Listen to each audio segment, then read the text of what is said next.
All right, guys. So let's start with chapter 10. And chapter 10 is going to deal with hiring people, human resources, and why do we actually hire individuals? Now, but let me ask you something. What's the most important decision a supervisor makes, right? I already gave you a clue. It's not scheduling, it's not discipline, it's who you actually hire. Because a great employee makes your job easier, a bad hire creates constant problems. So today we're talking about staffing and developing employees. And the key idea is hiring is not the end, it's the beginning of the employee's success. All right, so let's get started here. Now, here we show a partnership, right? On the left side, you have HR or human resources. And think about, big picture, policies, systems. They come up with all of these things. And on the right side, we have the supervisor, which is in charge of the decisions, interviews, final selection, and employee development. And here's the key. HR builds the system, but you make it work, right? You as a supervisor. Supervisors translate strategy into reality, okay? Now, before hiring, you must ask, do we actually need someone, right? This shows what we call the departmental need. Are current employees fully utilized? Is there a budget, right? What does the job actually require? What are the skills and traits that we need, right?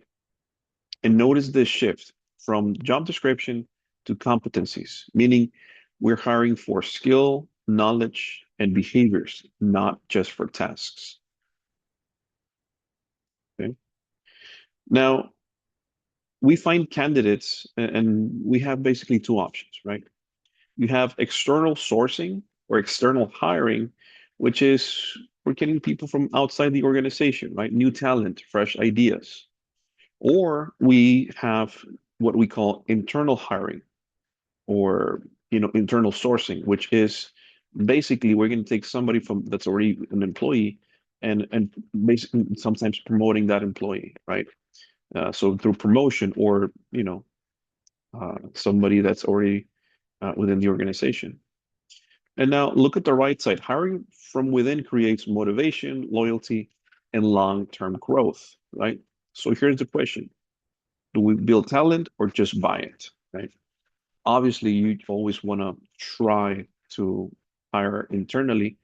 So, it promotes long-term motivation and employees can see growth, right?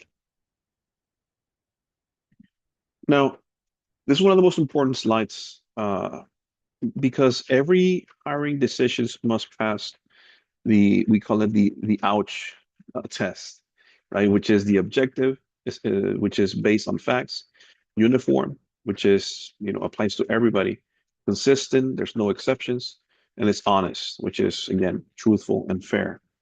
And this ties to the employment opportunity, right? The EEO, meaning that you cannot discriminate uh, um, race, gender, uh, this is trying to protect the company and you as a supervisor, right? All right. So let's talk about some of these red flags when you're in danger of you know breaking the law. You, when it comes to identity, you are not supposed to ask marital status, if they have children, if they're pregnant, right? When it comes to demographics, you're not supposed to you ask age, race, or birthplace, uh, or also some of these backgrounds, religion, health, or affiliation, right? Here's the rule. If it's not job related, don't ask it, right? Why? Because one wrong question might bring you some legal trouble, right? Okay. Now we verify information, right? So some important points, right? And we call this the verification gap. Many employers only confirm employment dates, right? Uh, when going through a resume, sometimes they only look for the dates where they work, at the places they work. Um, Another thing we call it the social media trap, right? Some employers tend to research and to do some background on potential employees by looking at their social media, right? This is not reliable and it can be troublesome. It can be legally risky, right? Um,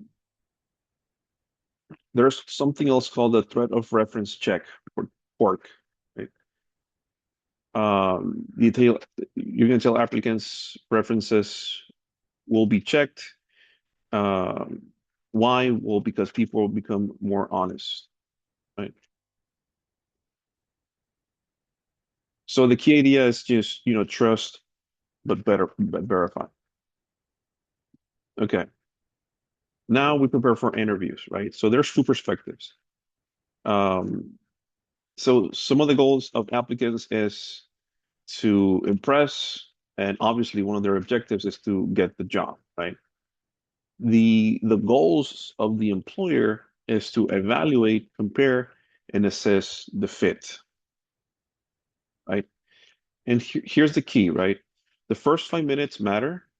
People, form impressions fast. So structure your interview, and don't just have a conversation, right? Okay. So modern reality, right?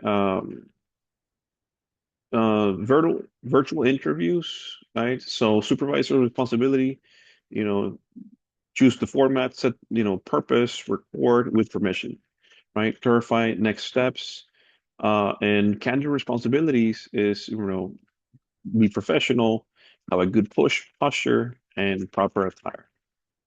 And the key, you know, try to avoid, technical issues. These happen all the time. Okay, so there's two interview types, right? There's two main styles, right? We have directive interview, which is structure, specific questions, and they focus on qualifications.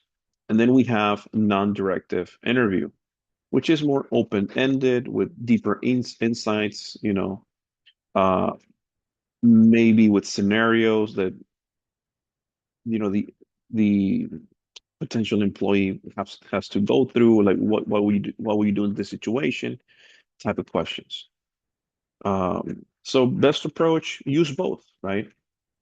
Structure for fairness, flexibility, and insight. All right. So here we talk about job retention. So um, show both sides of the job, right? Uh, the on one side you have the positives, which is we call it the realistic organizational preview or ROP.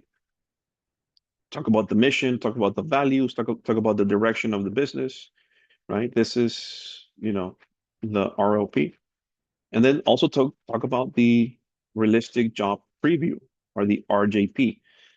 And this focuses on what you're gonna do or what the employee is gonna do actually in that role, right? Don't sugarcoat it, be honest, right? If you're looking for somebody to do overtime, you know, mention it. Right? We're looking for somebody that's not gonna be afraid of working overtime, right? Because you don't want to hire somebody that at the end of the day, they're not going to do what you're looking for, right? So also share the realistic job preview, right? You don't want to hide any of the negatives, right? Because you don't want to go through the hassle and, and the waste of money that is having to hire somebody else and train that somebody else.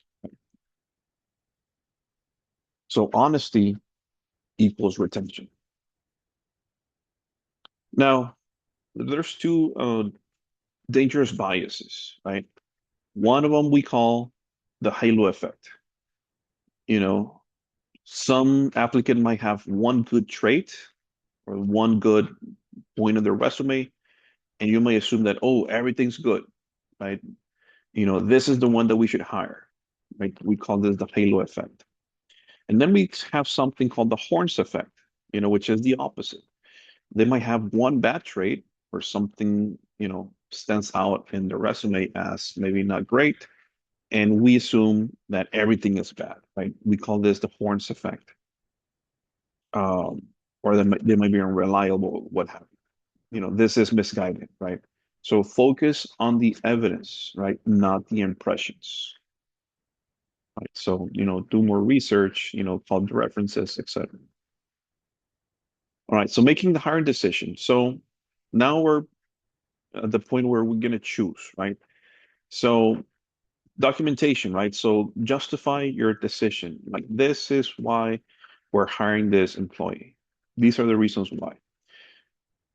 Be objective, right? Make your decision based on the job related factors, right? Uh, Pay attention to how is this employee going to, uh, uh, how is he or she a good fit for the role, right? Focus on that. Be objective. Also, be careful, right? Avoid nepotism, hiring friends, family. This can create big problems.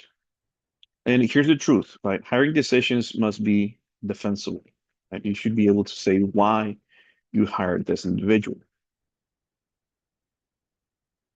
Okay. So onboarding and training. So hiring is just the beginning, right? Because then you have the orientation when is this employee is basically, their first day, and they're getting a basic introduction. And then you have something called onboarding, which is a longer term period of adjustment where this employee is basically shown the ropes, shown how to do his or her job, and this can be a long, long process. So onboarding and mentoring, right? They go hand in hand. Mentoring is when you pair this new employee with somebody with more experience so they can help them out, right? And here's the key. Employees don't fail. System fail to prepare them sometimes. So we have to be mindful of this. All right. So then we have the development loop, which is, think of this as the long-term view, right? Identify competencies, train employees, cross-train, make sure that, different employees can perform different jobs, and build flexibility, right? And the result is going to be organizational resilience, meaning that the company can adapt and survive change. Okay. So let's wrap it up, guys. So great supervisors hire carefully, interview fairly, train consistently, and develop continuously. And the biggest key takeaway is hiring is not about filling a position, but it's about building the future of the company. So with this, I'm going to stop it, guys, and I'll see you in chapter 11.